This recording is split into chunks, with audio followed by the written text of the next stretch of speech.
All right, here we go. We got this. We do. We really do. I'll plug this in. My cord will reach. This cord gonna reach. Yes. Cool. So then it's gonna do that. All right. I guess we're not gonna plug it in. All right. Coffee. I'm just all over the place today. 3, 2, 1. Good morning, everybody. Welcome. Today is Thursday, February 6th, 2020. My name is Jeremy, and this is my first cup of coffee.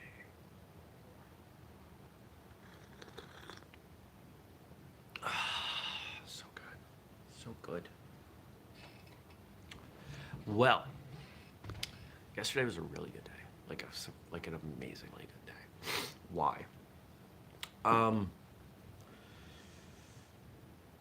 lot of things hitting. The consulting work's going well, which means there's a lot less stress on my back because of finances. Sales are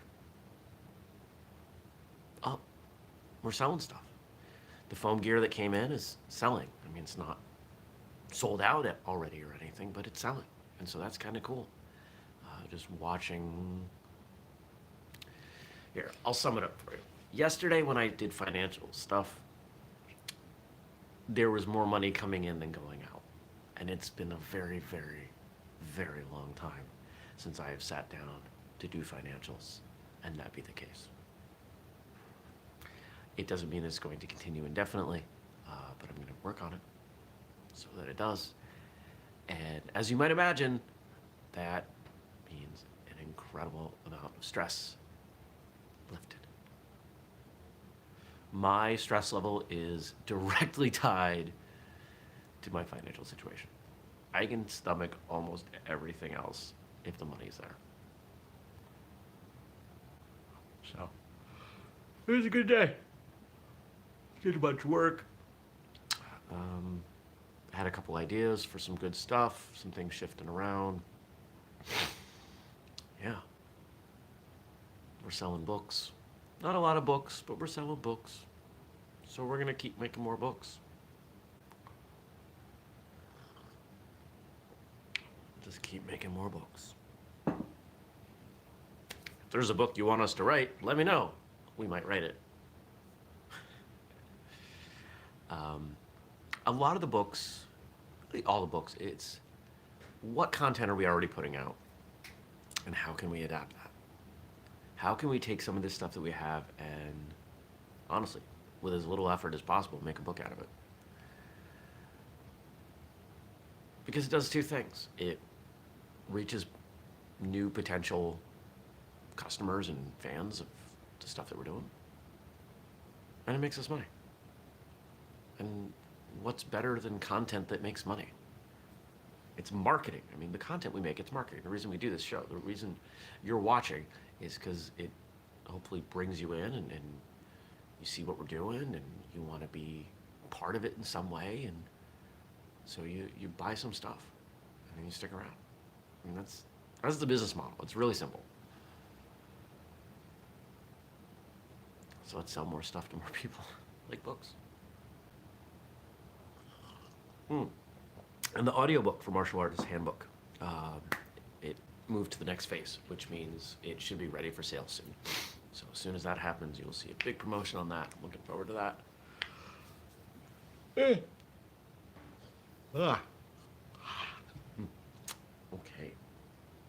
So what's going on today? It's a busy day, really busy day. Let's see, client. I don't think I'm, junk in my eye, pardon me, as I deal with this. This is the thing about First Cup, is you get to see me pretty darn raw. I mean, I'm wearing a robe, but I'm wearing a robe. It's cold. Yeah. Lots of client stuff, working out tonight. Excited to go train on Friday, but I'll tell you more about that tomorrow morning. It's snowing.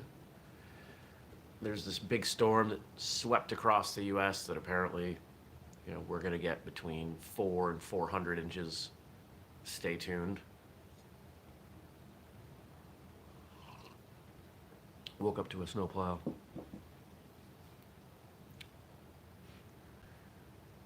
I don't like how weather segments are trying to keep us scared. That bothers me. It's weather. It's going to happen. Be objective about it. You don't have to name the snowstorms. You don't have to keep us afraid so we tune in and watch more ads. Just, it's gross. I don't like it. All right, let's do the question thing. Oh, excuse me. Remember, if you want to ask a question, drop it below. I'll answer it tomorrow. For Black History Month, let's look at some quotes from a famous black martial artist, Michael Jai White.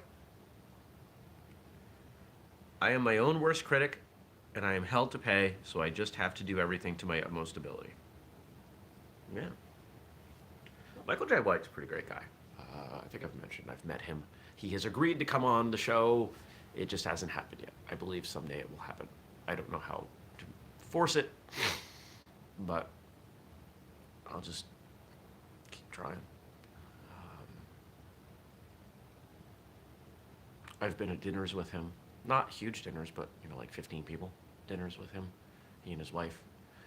I was remarking to a friend, Craig, that the thing that I'm most struck by seeing the two of them together is just, they're an immensely beautiful couple. Like, just the two of them are they're just very attractive people. And you just can't help notice it. Like, it's beyond physical. It's just, their charisma is just off the charts. And you just want to stare at them. Just be like, how are you two so pretty? It's weird. But very kind people, excellent martial artists. You should follow their Instagrams if you're an Instagrammer. He's the real deal. A lot of people don't realize that he is a real martial artist. He holds a black belt under Bill Wallace.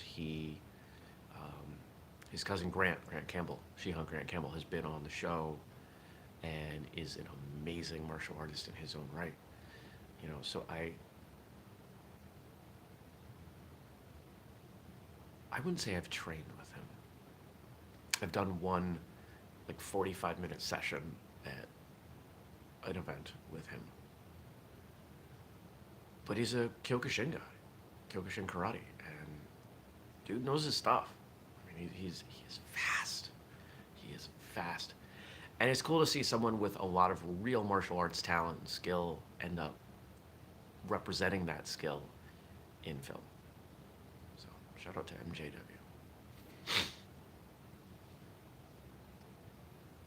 He's a hard worker.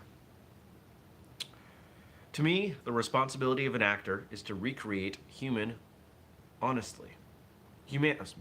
try this again. To me, the responsibility of an actor is to recreate humanity honestly. I never feel like an actor. I always look at it from a blue-collar perspective.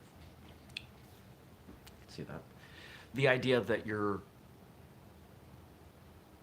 some actors are portraying things that are not really authentic. The best actors, you don't feel like they're acting. You feel like they were made for this role, that they're just being themselves. And there are actors out there who do that really well. And if it was not 6:30 in the morning, I could give you some names. I'm sure you can think of some people. But that makes sense to me that would be an approach, that he's trying to be authentic.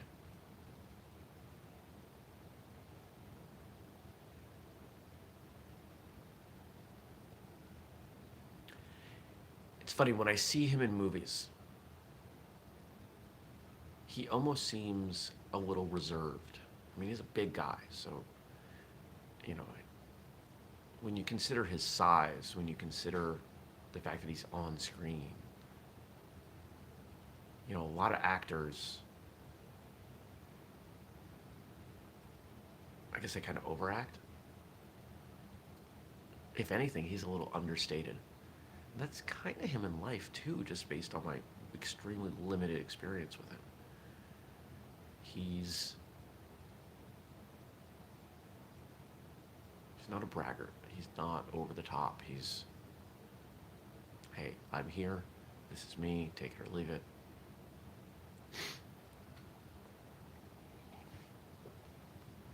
Good coffee. Could have made it a little stronger this morning.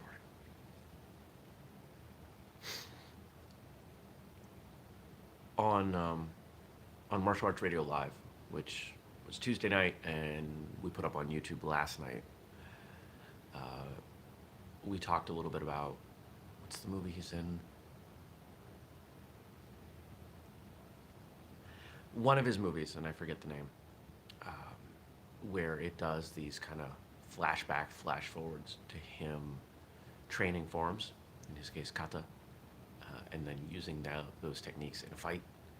And I've actually seen that, and it's super cool. I've seen that movie, at least parts of that movie. You watch enough martial arts movies, and it becomes blurry. Have I seen that? I'm not sure. But I really like that, because it's a great counter to, forms training is not effective. It can be, if you're not a dork. Thank you, Gabe. I was hoping you were watching. Never Back Down. That's the movie. Yeah. We got a question from Gabe today. I'm offline. What's that about?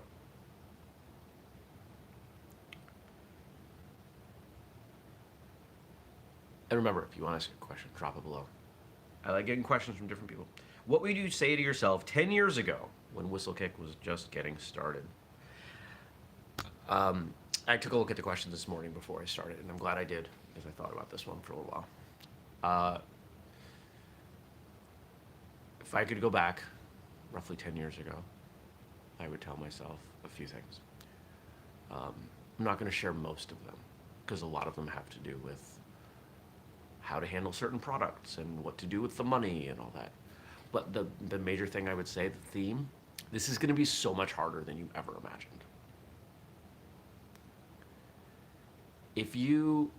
If I went back to 2010, when the ideas for whistlekick were getting started, as I was forming the corporation so I could get the loan, if you had shown me what was going on here in 2020 and said this is where I would be in 10 years, I don't know that I would have done it. This has been the hardest thing I have ever done. It is mind-boggling to me, the amount of work that has gone into this for the results. Now, I do feel like we're at this point where it's becoming a little easier, where it's shifting, but I've felt that before many, many times, so I could be wrong. And the thing that is keeping me going is the fact that it's having an impact. It's not having a financial impact. whistlekick financially is not stable by any means, but it's having an impact on people's lives. I get emails several times a week from people, social media, people saying that the content that we put out means something to them. And if it wasn't for that, I don't know that I would have kept going. Starting a business is really hard. Starting a business that has very few players, all of whom being much larger, is even harder. Doing all of that in an industry that just historically resists change and novelty, like traditional martial arts. I mean, we are all hell-bent on keeping things the same. Yeah, it's tough. But I still believe in it. I still believe in what we're doing. I still believe it's going to work. I still believe that we can change the world. And that's why I do it. This is my greatest opportunity to change the world. So I'm going to keep going because why quit? This is one of those points in time where, you talk to any successful entrepreneur, years after, and, they've sold their company or gone public or whatever, and they say, they tell the story, and they almost all of them have these points where it's like, we had 12 cents in the checking account, and we didn't know what to do. And Gabe says, you're doing a great job. Thank you. Appreciate that. I appreciate your help, my friend.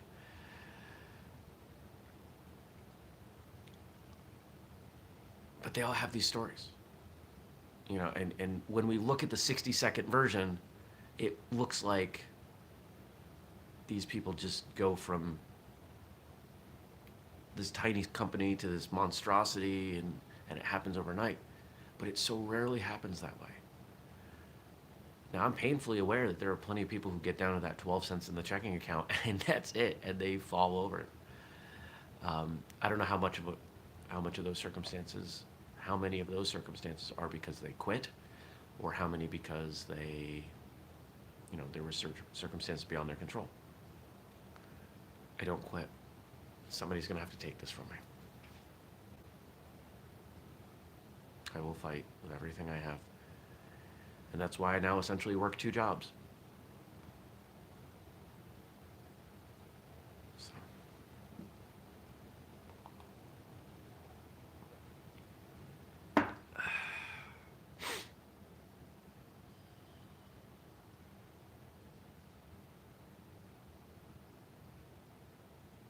I'm reflecting.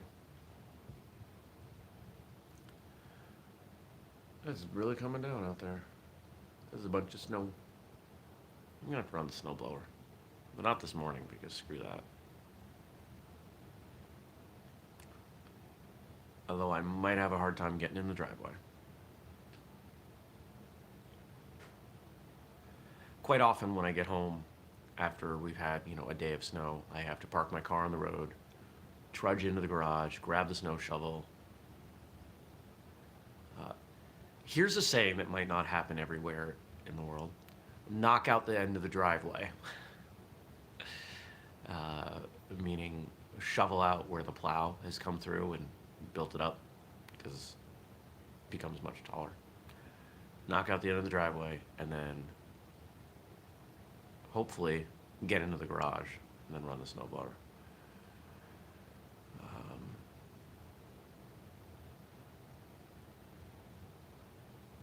I'm gone basically the next 2 days. So, I'm gonna have to run the snowblower on Saturday, I guess, when it's like 4 degrees. It's a good thing I have warm clothes. All right. Homework. Oh, I've got homework for you. I got easy homework for you. Let's start winding down. And then I'll give you your homework. All right. If you want to support the show, 2 easy things to do. Well, 3. First, let somebody know about this show. Let somebody know that, hey, there's this crazy guy who, loves martial arts, and he drinks coffee in a bathrobe, and he talks about martial arts and burps on camera. Oh, excuse me. The show has kind of plateaued. It's okay. It's not going anywhere. I don't need this show to grow. But I wouldn't mind it if we had more people bring in some more energy and some more diverse questions. That'd be fun. You can also support the work that we do at Whistlekick by going to Patreon. Patreon.com/whistlekick. And if you contribute, you can contribute as little as $2 a month. But if you do $5 a month, you're going to get original content. There's some podcast content I got to do soon. It's on the calendar for today. It will probably not happen until Sunday. But it'll go up. It'll happen. I promise. At least 1 a month. Exclusive. Doesn't go out publicly. And then the last thing, if you go to whistlekick.com and make a purchase, use the code FIRSTCUP15, save 15%. Make sure you subscribe, turn on notifications. We do the show every weekday morning, 6:30 a.m. Eastern, here on YouTube. If you want to ask a question, drop it below. Now, if you're listening in audio form later, because we do put out an audio feed, you can email me, jeremy@whistlekick.com, with those questions. And now, for drum roll. This is me drumming on the table. Your homework. I always like these reflect back in time questions. You know, what would you tell yourself 5 years, 20 years, 10 years? Today's question was about 10 years. And quite often we jump back in time and we do those longer periods of time. Let's go less. Let's go a year. Early 2019, February 2019, you hop in a time machine, you go back and you see yourself and you get to sit down for a couple minutes. What are you going to tell yourself? I'm going to tell myself it gets better. Early 2019 was horrible. But it's going to get better. Because it is getting better. And so there you are. There is your homework. What would you tell yourself a year ago? I hope to see you back here tomorrow. Have a wonderful day. Take care. Peace.